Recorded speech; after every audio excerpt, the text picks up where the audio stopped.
초막절은 이스라엘 사람들이 출애굽 이후에 광야에서 초막을 짓고 살면서 하나님께서 애굽으로부터 구원해 주신 그 구원하심을 감사하며 기념하는 절기입니다. 초막절은 양력으로 가을녘에 위치하고 있죠. 9월 말이나 10월 초에 위치합니다. 금년에는 우리 9월 21일 딱 우리 추석 때 유대인의 우리 초막절이 시작하고 있습니다.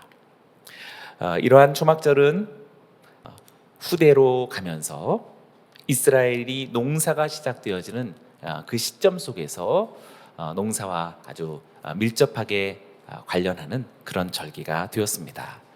이스라엘이 농사가 시작되어지는 시기이기에 비가 필요했죠. 비가 내려야만 다음 해에 풍작이 일어날 수 있기 때문입니다. 그래서 초막절에는 물을 기다리는 일종의 기우제 성격을 갖는 물붓기 의식이 초막절의 가장 중요한 행사였습니다. 심핫 핫쇼에바라고 하는 이 물붓기 의식이 초막절에서 가장 많은 사람들에게 유명하고 또 중요했던 그런 행사이지요. 제사장들은 금으로 만든 주전자에다가 물을 채우기 위해 성전 남동쪽에 위치하고 있는 실로암으로 내려가서 매일 아침마다 물을 길러옵니다. 7일 동안에 이어지는 이 초막절 절기에 매일 물을 길어오고 마지막 7번째 날에는 7번을 길어오는 가장 중요한 의식이 되겠습니다. 물을 길어서 성전의 수문을 통해 성전 안뜰로 들어서게 되면 또 다른 제사장들이 쇼파르를 불지요. 은나팔을 붑니다. 양각나팔이 아니라 은나팔을 불게 됩니다. 이렇게 물을 기른 주전자를 가져서 성전으로 들어갈 때 많은 인파들이 이 행사를 지켜보고 또 기념하고 또 축하하게 됩니다. 또 다른 제사장들이 여기에 맞추어서 쇼파르를 불면서 하나님의 구원과 하나님의 은혜에 감사를 드리지요. 이때 또 다른 제사장들은 이사야서의 말씀으로 찬양합니다. 유명한 이사야서 12장 3절의 말씀인데요. 개정성경으로 제가 읽어봅니다. 너희가 기쁨으로 구원의 우물들에서 물을 기르리로다. 네, 이런 찬양으로서 물을 나르는 제사장들이 줄지어 제단으로 가는 동안에 이런 찬양으로서 제사장들이 노래를 부르고 또 다른 제사장들은 쇼파르, 은나팔을 계속 불게 됩니다. 그리고 많은 순례자들, 인파들은 우리 지난번에 보았던 것처럼 4가지 식물 있지요. 종려나무 가지를 비롯한 4가지 식물, 아르바미님이라는 그 식물을 손에 들고 뒤따르고 그렇게 덩실덩실 춤을 춥니다. 이때 레위인들은 크게 외칩니다. 여호와여 구하옵나니 이제 구원하소서. 안나 아도나이 호산나라고 그렇게 선포합니다. 여호와여 우리가 구하옵나니 이제 형통하게 하소서라는 유명한 찬양을 그렇게 계속 부르게 됩니다. 여기에 맞춰서 회중들도 레위인들의 찬양에 가담해서 시편 113편에서 118편에 이르기까지 할렐송이죠. 이 할렐송들을 함께 같이 부르며 계속 성전으로 이동하게 됩니다. 그 중에서 가장 중요한 내용은 바로 다음 구절이라고 말할 수 있겠는데요. 시편 118편 25절과 26절입니다. 이것은 우리 한번 같이 큰 목소리로 읽어보기 원합니다. 시작. 여호와여 구하옵나니 이제 구원하소서. 여호와여 우리가 구하옵나니 이제 형통하게 하소서. 여호와의 이름으로 오는 자가 복이 있으며 우리가 여호와의 집에서 너희를 축복하였도다. 아멘. 여호와의 이름으로 오는 자가 복이 있으며, 유명하죠. 바룩하바 베셈 아도나이, 바룩하바 베셈 아도나이. 이 한 구절을 가지고서 1시간 내내 찬양할 수도 있습니다. 저도 이스라엘 찬양이죠. 바룩하바 베셈 아도나이, 이 찬양을 1시간 동안 계속 부르면서 막 넘치는 어떤 그 감격이 있었습니다. 다시 오시는 주의 이름으로 오시는 이여 송축하리로다. 라는 이 찬양을 유대인들은 그렇게 오랜 세월 동안 불러왔던 것입니다. 이렇게 축제가 절정에 이를 때 선별되어진 제사장 두 사람이 은사발 두 개가 세워진 제단 위에 올라가게 됩니다. 이렇게 올라가는데 한 사람은 길어온 물, 실로암에서 길어온 물을 붓기 위한 사발에 위치하고, 또 한 사람은 준비되어진 포도주를 붓기 위한 사발 앞에 위치하게 됩니다. 제사장들이 물과 포도주를 각각의 사발 안으로 부으면 그 사발에 부어진 물과 포도주가 땅으로 흘러내리게 됩니다. 사발을 보면 이렇게 대롱이 끝에 달려 있어서 흐르게 되어 있습니다. 그래서 땅으로 흘러내리게끔 이 사발이 그렇게 특별하게 만들어졌던 것입니다. 다시 한번 이들은 메시아닉 주가 아닙니다. 그리스도인들이 아니에요. 그냥 정통 유대인들입니다. 이런 초막절에 의식을 행하게 될 때 바로 이 장면 속에서 가장 절정의 초막절 행사가 베풀어지게 되고, 회중들은 찬양하면서 아르바미님 종려나무 가지를 손에 들고 덩실덩실 춤을 추고 구원의 기쁨과 감격을 노래합니다. 어떤 사람은 이럴 때 큰 황홀경에 빠지는 사람들도 있다고 합니다. 오늘 본문은 바로 이 날에 선포하신 예수님의 말씀입니다. 워낙 유명한 말씀이니 우리 개역개정성경으로 다시 한번 읽어보기를 원합니다. 같이 읽어봅니다. 37절과 38절 시작. 명절 끝날 곧 큰 날에 예수께서 서서 외쳐 이르시되 누구든지 목마르거든 내게로 와서 마시라. 나를 믿는 자는 성경의 이름과 같이 그 배에서 생수의 강이 흘러나오리라 하시니. 예수님의 이 유명하고 권세 있는 선포는 당시 초막절 기념 행사를 배경으로 주어졌던 것입니다. 우리는 그것을 염두하면서 이 말씀을 이해해야 하겠습니다. 그래서 생수의 강을 마시는 자가 누구를 가리키는 것이며 어떤 의미인지 우리는 깊이 음미해 보아야 합니다. 그래서 오늘 말씀을 통해서 저와 여러분들이 진실로 생수의 강을 마시는 자이며, 그래서 그 역할과 능력이 얼만큼 위대하고 놀라운지 오늘 7월의 마지막 이 주일이 정말 명절 끝날 곧 큰 날과 같은 날이 되기를 주님의 이름으로 축원합니다. 먼저 생수의 강을 마시는 자는 단연코 구원의 때를 아는 사람이라고 말할 수 있겠습니다. 37절을 제가 읽어보지요. 명절 끝날 곧 큰 날에 예수께서 서서 외쳐 이르시되 누구든지 목마르거든.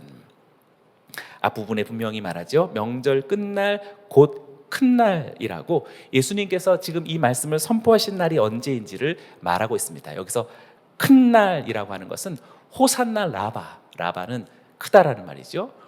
호산나는 구원이라는 말이니 큰 구원의 날이라고 말할 수 있겠습니다. 그래서 큰 날이라고 표현했던 것입니다. 이 날은 아까 이야기했던 것처럼 초막절은 7일 동안인데 마지막 7번째 날이라고 말할 수 있겠습니다. 더러는 성일이 되어지는 8번째 날이라고 생각하는 사람들도 있지만 7번째 날이 더욱더 합당하다고 하겠습니다. 초막절 행사의 가장 중요한 물붓기 행사가 절정에 이르는 7번 실로암에서 길어온 물을 아까와 같은 포도주와 함께 물을 붓고 땅으로 흘러내리는 이 장면을 보고 함께같이 여호와여 이제 구원하소서 바루카바 베셴 아도나이 이렇게 함께같이 찬양하는 절정의 날이었던 것입니다. 그때 예수님께서 이 선포를 외치신 것입니다. 서서 큰 소리로 외쳤다라고 37절에 분명히 말씀하십니다. 그냥 말씀하신 것이 아니라 서서 외쳤다라고 주님 말씀하십니다. 그렇습니다. 사랑하는 여러분, 언제가 명절 끝날이며 언제가 구원의 큰 날입니까? 바로 예수님의 말씀이 선포되어지는 지금이 초막절이며 초막절 중에서도 가장 큰 구원의 날, 지금 오늘인 줄로 믿습니다. 아니 7월의 마지막 주일이 되어져서 오늘 주의 말씀을 경청하고 있는 저와 여러분들에게 오늘이야말로 정말로 구원의 큰 날인 줄로 믿습니다. 예수님의 말씀이 선포되어지는 지금, 그리고 예수님의 말씀이 선포되어지는 오늘, 이것이 초막절의 절정이며 하나님의 구원의 큰 날인 것이지요. 모든 말씀의 의미와 성취는 예수 그리스도에게 있는 줄로 믿습니다. 아멘. 두 번째는 생수의 강을 마시는 자 어떠한 사람인가? 예수 그리스도의 말씀을 듣는 사람이라고 말할 수 있겠습니다. 예수님께서 서서 외치셨다라는 것은 평범치 않은 표현입니다.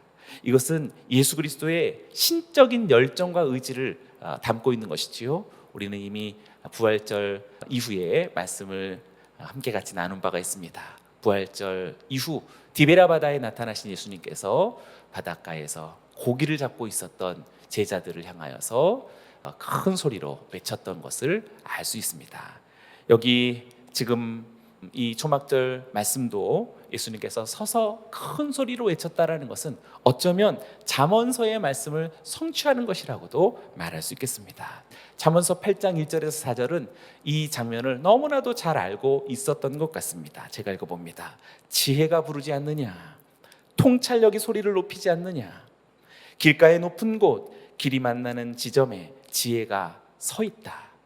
성으로 들어가는 문 옆, 그 입구에서 지혜가 부르짖는다.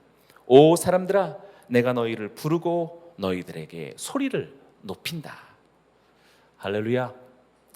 구약 성경의 잠언서가 너무나도 예수님을 지금 생생하게 바라보고 있는 것 같습니다. 서서 외치시는 예수 그리스도의 목소리를 하물며 여기는 저와 여러분들이 듣지 않을 수 있겠습니까? 길가의 높은 곳에서 듣기 원하고, 내 거리를 지날 때 듣기 원하고, 성문 곁에서 듣고, 그 입구와 여러 출입문 앞에서 듣기를 원합니다. 우리들의 범사 속에서, 우리들의 일상적인 장소와 오가는 길가에서 들을 수 있기를 원합니다. 저와 여러분들이 예수 그리스도의 음성을 듣고 그 말씀을 듣는다면 벌써 우리는 생명의 강을, 생수의 강을 마시는 자라고 말할 수 있겠습니다.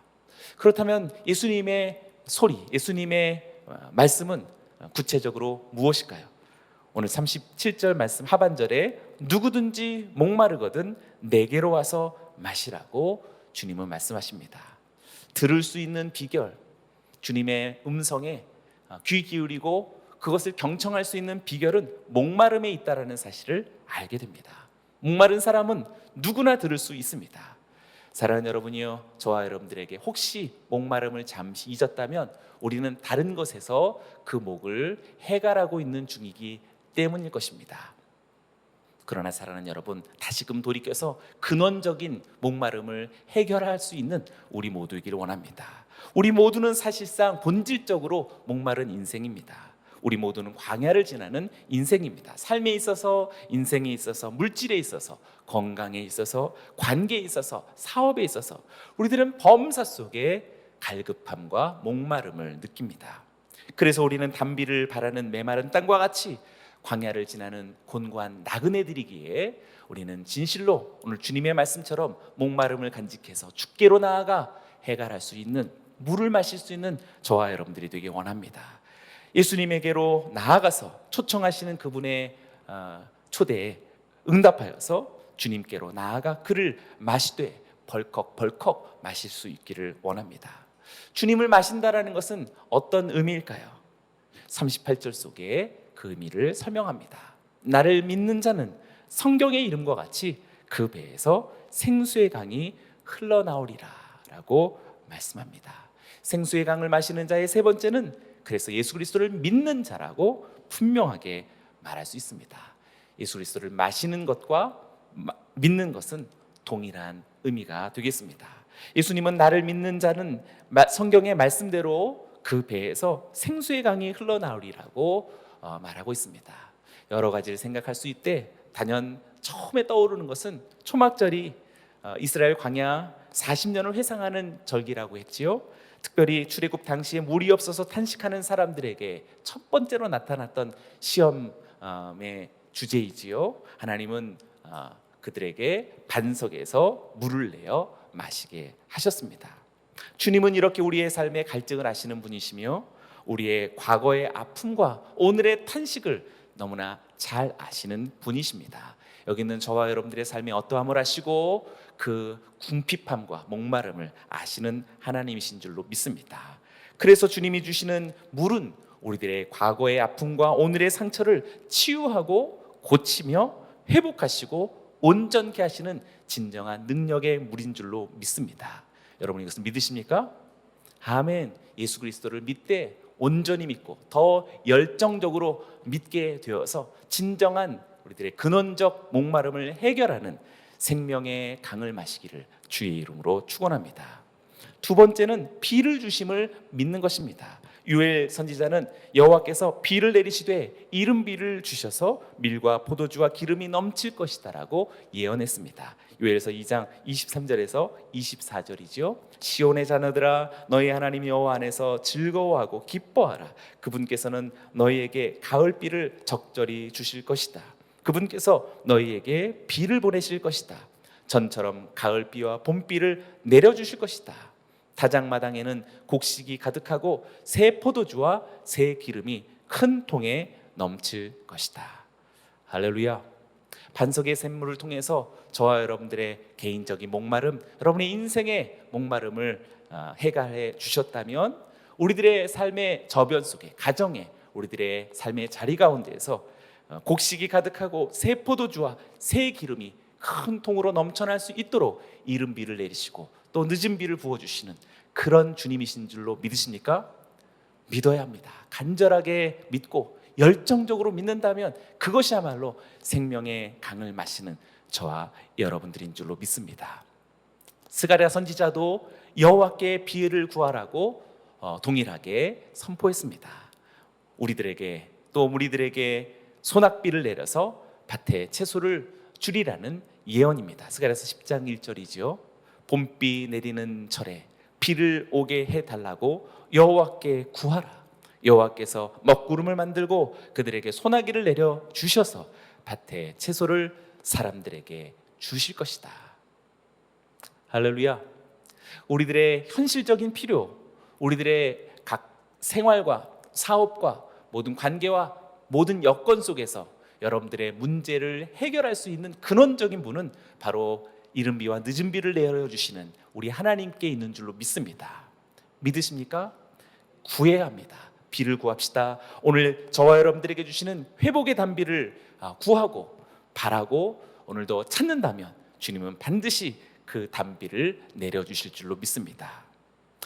그러나 주님이 주시는 이 물은 단지 광야에서 마실 물이 없어서 고통하던 육신, 그리고 우리들의 가정이나 우리들의 자녀들이나 우리들의 생업이나 또 삶의 어떤 현실적인 필요만을 충족해주고 그것을 회복해주는 물만은 아닙니다. 이 물이 결국 궁극적으로 가리키는 것이 무엇인지 요한복음서가 친절하게 잘 설명해 주었습니다.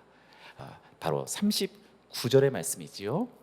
이것은 우리 함께 같이 읽어보기 원합니다. 시작.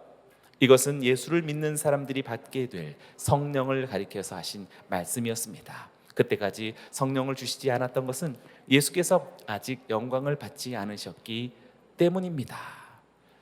네, 우리는 예수 그리스도를 믿되 무엇보다도 그분이 성령을 주시는 분이시다라는 것을 믿어야 한다라고 할 수 있겠습니다.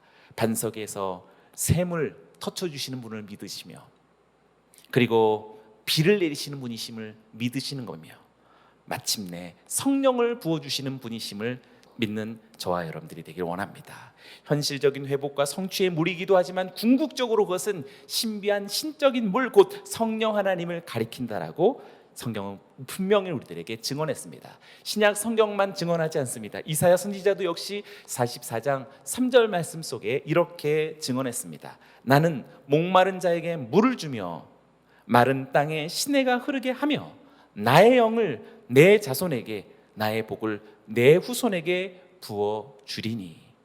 분명히 앞과 뒤가 화답하고 있죠. 목마른 자에게 물을 준다라는 것은 나의 영을 내 자손에게 부어 준다라는 것과 동일시되고 있다라는 것입니다.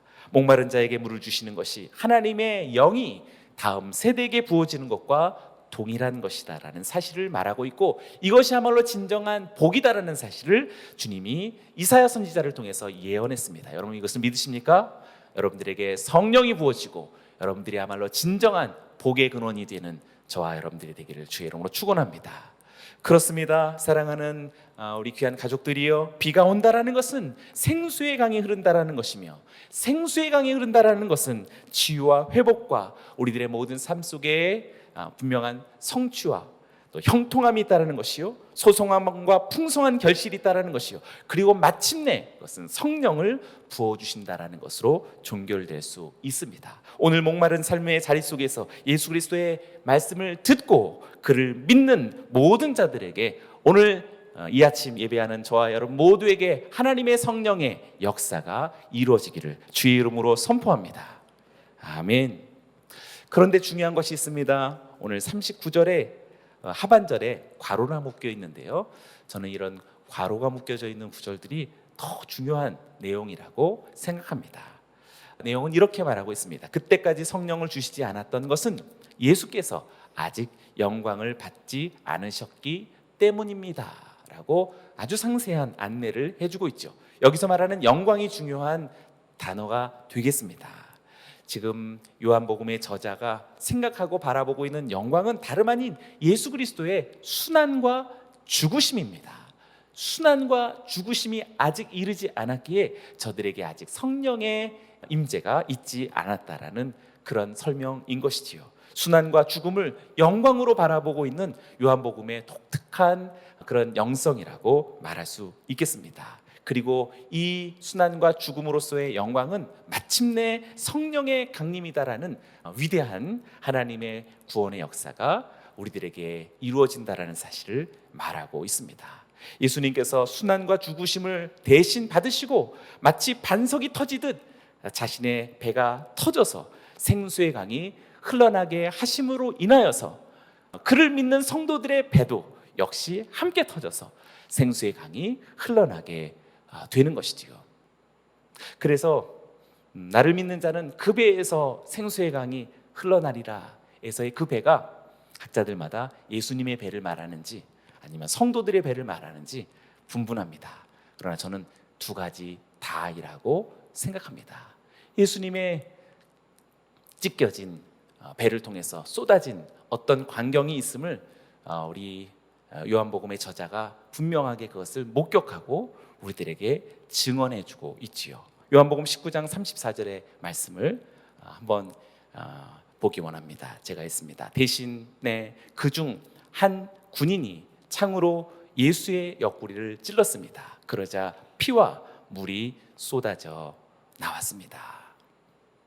이 장면은 지금 요한복음에서만 볼 수 있는 장면인데요, 분명히 예사롭지 않은 그런 장면입니다.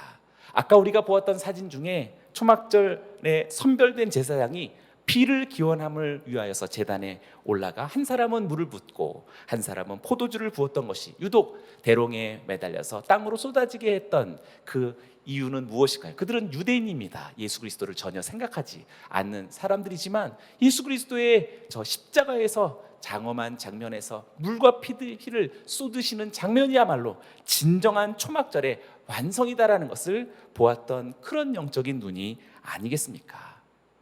아멘. 아멘. 여러분들의 아멘을 조금 더 사실적으로 그렇게 하고자 해서 잠깐 영상을 보도록 하겠습니다. 아까는 우리가 사진으로 보았는데요, 우리가 초막절 마지막 호산나 라바 그 행사의 시맛 하쇼에바 그 행사의 마지막 절정의 장면을 짧은 영상으로 잠깐 한번 보도록 하겠습니다. אתה השם אלוקינו מלך העולם אשר קידשנו קדושתו של אהרון וציוונו על ניסוך המים. לאט ביאת חצוצרות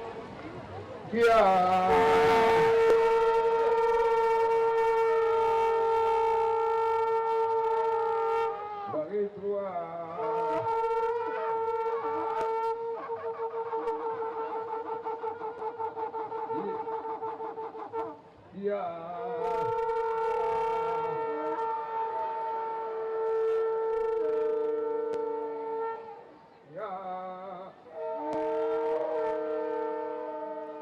네, 이렇게 초막절 명절 절기 행사 속에서 보여지는 이 장면을 예수님께서도 함께 보시고 그리고 우리들에게 이렇게 장엄한 생수의 강이 넘쳐나리라, 흘러나리라 라는 위대한 예언과 또 진리를 선포해 주셨습니다.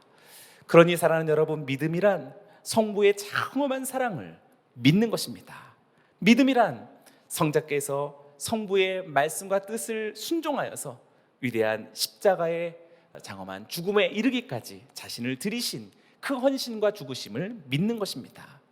그의 희생에 비해서 쏟아지던 피와 물을 믿는 것이 성령의 생수의 강이 흐르는 것이다라는 것을 오늘 하나님의 말씀은 우리들에게 증언해 주고 있습니다. 성령을 받는다라는 것은 성부와 성자의 엄청난 이러한 신적 사랑에 대해서 전 생애적인 믿음의 응답을 하는 것이라고 말할 수 있겠습니다. 오늘 이 아침 저와 여러분들이 더 새로운 순결한 믿음으로서 응답하여서 주 예수 그리스도를 믿고 그분의 말씀을 열정적으로 따라 불가피하게 성령의 지배를 받고 우리의 삶 전체 속에서 하나님의 성령이 역사하는 그러한 생애가 되어지시기를 주의 이름으로 축원합니다. 보십시오. 예수님의 말씀이 선포되어진 이후에 어떤 광경이 펼쳐지는지 보십시오. 40절부터 42절입니다. 예수의 말씀을 듣자마자 몇몇 사람들이 말했습니다. 이분은 참으로 그 예언자시다. 어떤 사람들은 이분은 그리스도다라고 했습니다. 또 다른 사람들은 그리스도가 어떻게 갈릴리에서 나온단 말인가? 성경에 그리스도는 다윗의 가문에서 나실 것이며 다윗이 살던 동네 베들레헴에서 나신다고 말하지 않았는가라고도 했습니다. 우리는 예수님께서 죽으심과 부활하심을 말씀하실 때 우리가 성령의 생수의 강을 마시게 될 때, 그래서 우리에게서 성령의 생수의 강이 흘러내리게 될 때는 지금 본문의 말씀처럼 벌써 둘로 갈려지게 되지요. 분명히 그분은 참 예언자시다, 그분은 참으로 그리스도이시다라는 사람들이 등장하며, 또 다른 사람은 더 강하게 어떻게 그리스도가 갈릴리에서 나올 수 있겠는가, 어둠은 더 깊은 어두움으로 갈라지게 되는 것입니다. 뿐만 아닙니다. 50절부터 52절까지 또 한 가지의 사례가 등장하는데요, 그들 중 한 사람으로 전에 예수를 찾아갔던 니고데모가 그들에게 말했습니다. 우리 율법에는 사람을 판결하기 전에 먼저 그 사람의 말을 들어 보거나 또 그 사람이 행한 일을 알아보도록 돼 있지 않소? 그들이 대답했습니다. 당신도 갈릴리 사람이요, 성경을 살펴보시오. 그러면 갈릴리에서 예언자가 나온다는 말씀이 없다는 것을 알게 될 것이요. 요한복음서는 놀라운 사례를 또 한번 보여주는 것은 바로 니고데모의 등장을 통해서입니다. 이미 요한복음 3장에서 니고데모가 나타날 때는 사실 이렇게 온전한 사람이 아니었죠. 그는 완전히 불완전한 사람이었음을 나타냈었습니다. 그는 성령으로 거듭난다는 것이 무엇인지 도무지 이해하지도 못했던 사람입니다. 니고데모가 분명히 그 이후에 예수님의 말씀을 따라 성령의 감동으로 거듭났다라고 말할 수 있겠습니다. 전에는 밤에 숨어있던 자로서 찾아왔지만 이제는 대적자들 앞에서 담대하게 손해와 핍박을 무릅쓰고 빛으로 드러나는 예수님의 증언을 주저하지 않고 있는 모습을 보이기 때문입니다. 니고데모에게서 벌써 생수의 강이 흐르고 있음을 우리는 눈치챌 수 있습니다. 사랑하는 여러분이요, 저와 여러분들의 인생도 이렇게 전적으로 변해져 갈 것입니다. 생수의 강을 마시는 사람은 누구입니까? 구원의 때를 아는 사람입니다. 주님의 말씀이 선포되어진 지금이 초막절이며 하나님의 말씀이 선포되어진 오늘이 구원의 날인 줄로 믿습니다. 예수 그리스도는 이 말씀을 하시되 서서 큰 소리로 외치시는 분이십니다. 저와 여러분들이 그 목소리를 듣기 원하고 큰 함성의 주의 말씀을 경청하기를 원합니다. 그리고 그의 죽으심과 부활하심을 믿되 열정적으로 믿는 우리 모두가 되길 원합니다. 생수의 강을 마시면 저와 여러분들이 살 뿐만 아니라 우리의 배 안에서도 주님의 배가 터진 것 같이 우리 안에서도 생수의 강이 그 배에서 흘러넘쳐서 수많은 사람들이 먹고 마시며 구원으로 초대되고 하나님의 나라의 이런 놀라운 잔치에 참여하게 되는 하나님의 복 있는 자요, 복의 근원이 되어진 저와 여러분들이 되어질 줄로 믿습니다. 저와 여러분들은 진실로 성령의 사람입니다. 할렐루야. 그런 은혜를 주신 하나님께 영광과 감사의 박수 올려드립니다.